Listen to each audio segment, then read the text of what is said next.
Hello, I'm Nan Simonson, and I'm a nationally board certified health and wellness coach, the author of Aging Powerfully, which is about aging with powerful using lifestyle as medicine.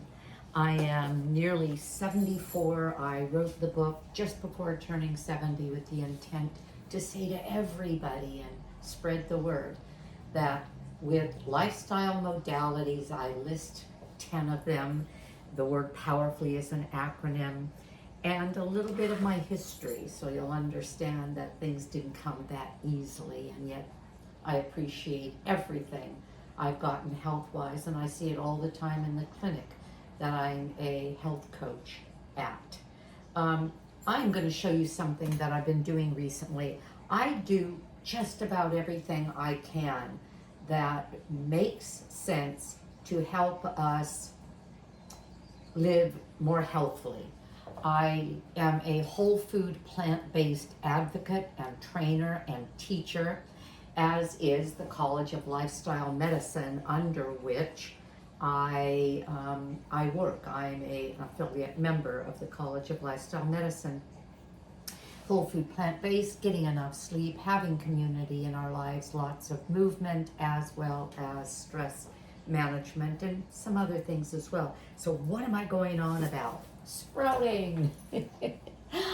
I started sprouting, oh gosh, I don't know, a few months ago.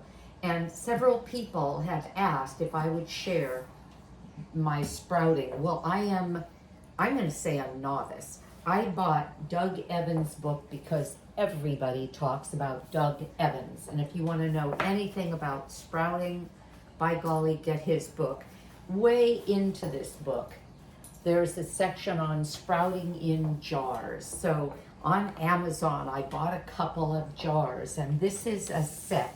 It even comes with a, oops, put it back here, with a sleeve for each of these glasses. And I've had other kinds of sprouting sets, but I really like this because I make one and I make the other one 2 days later, sometimes 3. I get a rather large container of sprouts. This is a container that would have held 2 pounds of grapes, and it's almost full. This was from sprouts that I finished with, that I greened up yesterday and put them in here, and I've taken a little bit for this morning's smoothie after I finished what was in another container. So it still has most of it in it. So what I've done is I have videoed short segments of my preparing the sprouts to explain to you how I soak them, how I store them, where I store them, what it means to have them about ready. These are almost ready. These are about in their 3rd day. By tomorrow morning, I'll rinse them, put them back where I keep them, and by tomorrow morning, this will be full enough for me to then rinse it and put it in the window, not in sun, but in the window with bright light. And these pale little sweet things, and Doug Evans treats them like children. He says, now remember, these are babies. Treat them delicately. You don't want to stir them up and break their roots off. And by the end of the day, when I do that, they are, well, bright green like these. And that's what you want. You want the chlorophyll in them. There's something that happens when you have the chlorophyll from plants that nourishes you beyond anything that we understand. And sprouts give us even more of that. They usually, because of their growth, their greatest growth, I'm not even saying this right.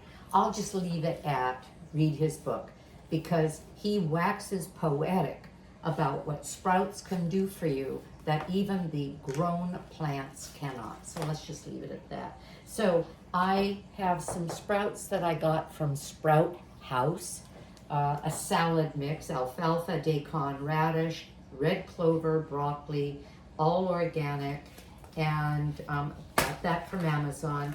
This bag will allow me to make, oh, I'm going to say dozens and dozens and dozens of pairs of these. And I think that's all I'm going to say about it. So you'll be watching each of the little segments. They're really short, and just my hands are involved. And I'll be back to you at the very end just to say goodbye.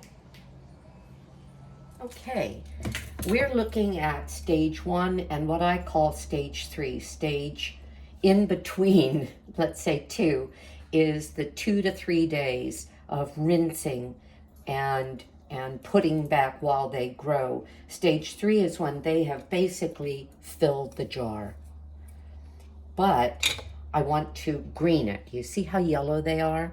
So what I do, I've already rinsed it twice. I'm going to rinse it one more time. That just means I fill it up to the top. In Doug Evans' book, he says, now these are babies. Don't shake them up. Don't be too hard on them, especially in the beginning stage. Well, that's not quite the beginning stage. That's infancy. In that stage 2, when they start to form their root tail, you don't want to tear them up. So I just kind of jiggle it a little. And this is the 3rd time. I rinse them 3 times. Okay, now I'm going to put this one back on its stand, and I'm going to put it in the window. I'm going to be moving my bananas. Do you see all my bananas in there? They are ready to go in the freezer for my morning smoothies. Oh, and let me show you something else. I'm going to empty this. When you rinse all of this, go ahead and rinse this bottom tray. I've noticed if it goes a couple of days and you don't, it'll get slick, which means it's growing bacteria. This one was the first one. And last night, I put my 2 tablespoons, slightly heaping, and this is just what I do. And it fills it to that degree. 2 tablespoons of seed soaked. I rinse them 3 times, simply because all seeds, all legumes that I use in my kitchen, I rinse because they're usually in silos and they're usually done in bulk, and things crawl all over and everything's touching it. Okay, so that's nicely rinsed. I'm going to try to get it somewhat even in the bottom. You know what, I'm going to do that again. I put it at too great a slant and all the seeds went onto the screen. Okay, I'm just tilting it. There we go. You'll see these big seeds. What I find is that a lot of those don't germinate. I'm not even sure what they are. Remember, as I said, I am not an expert at this. Okay, about a 70% slant. And this one, I'm going to actually move the bananas, put it closer to the window, but not in bright sunshine. Can you see that? Not in bright sun, bright light, but not in sunshine. You can actually burn them up. And quite often I'll turn it around during the day. But it doesn't really matter. It's not that important. You're going to see they'll green up all the way around. And my last word on that is that you will then see, when we've had a day full of light, how green they are. I'll be back. I mentioned stage 2. Why am I showing you my kitchen? Well, because I'm going to show you where I store my sprouts. Rather than keeping them on the kitchen counter, they like dark. And so I keep them in my little laundry area, and they're sitting on the washer. I have a thing about that. I think maybe they like to be jiggled. And I think they might like the warmth. I don't know, but they do really well here. The door is closed, and I don't have to think about them, although then I need to think about them because they're rinsed at my house twice a day. At some houses, they're rinsed several times during the day. I think that's it. I'll be back to you. I just thought I'd show you about 3 days in.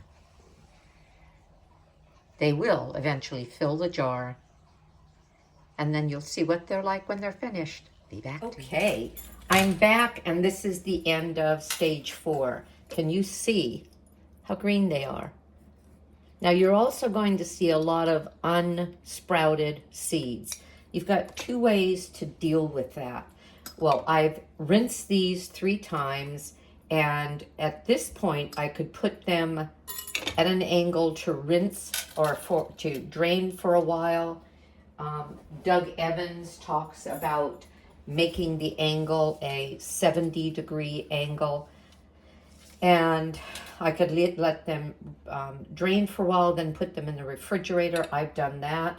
I instead have been using, let's get this out of the way, something like this. In other words, my red seedless grape container. Sometimes you'll find fruit like apricots or plums at a store in a package like that, and it works beautifully for me. I simply open this up, and you can see these loose seeds. I can shake them off, or I could just leave them in there and eat them along with the sprouted seeds. Look, isn't that marvelous? What Doug says he does, and I'll do it with just a couple because I'm not going to do this. I'm simply going to put these in, pull them out, put them in their nice little home with seeds and all. If you prefer not to, you can do what he does, and you can see that there's a number of seeds still in there. He does a sort of bath where he puts them in water. You can see these seeds float, and then he pours them out. Although in the book he said he likes to eat them, so I don't know how he does both. And then he puts them in a salad spinner. Well, if I put these little guys in my salad spinner, they'll stick to all of the little spokes. I'm going to put it here and let it finish draining. I would probably let it drain in a strainer, but I'm showing you this, telling you this, and you get to decide what you want to do. So I will be eating these for several days. I spread them out 2 days apart, so I won't start my next soaking for 2 days. And I have the 2 jars, and it works beautifully for me, for my smoothies, and for my husband for his open-face avocado sandwiches every day. Well, I hope this was helpful. I'll be back to you to say goodbye. Well, I hope you enjoyed that. I hope you got enough information to not be afraid to sprout, because you can see I do it in a rather rudimentary way. What do I use the sprouts for? I put them in my daily smoothie. I practice hyper-nourishing from Dr. Brooke Goldner's Goodbye Lupus and Goodbye Autoimmune Protocols. That particular smoothie combination, I'll add some sprouts to. I put them on my husband's sandwich. He has an open-face avocado sandwich every day. And we have the avocado on toast, and then some tomatoes, some onions, some sprouts, and then some romaine lettuce, and he just loves the crunch, and we know it's very good for him. I put them in salads. When I have a salad, I have a very large salad every day, even though I have a huge smoothie that I have throughout the day. And I put clumps of the sprouts in. I like to eat clumps of them so I can really taste them rather than mixing them all up where I just have a sprout here and there. And when I make wraps, I put them in wraps. So it's great to have them around by spacing them out. I get what I need for our family perfectly. So I think that's that. Give me a thumbs up. Consider Aging Powerfully. It's a good read. And have a great day, because you know what? I'm going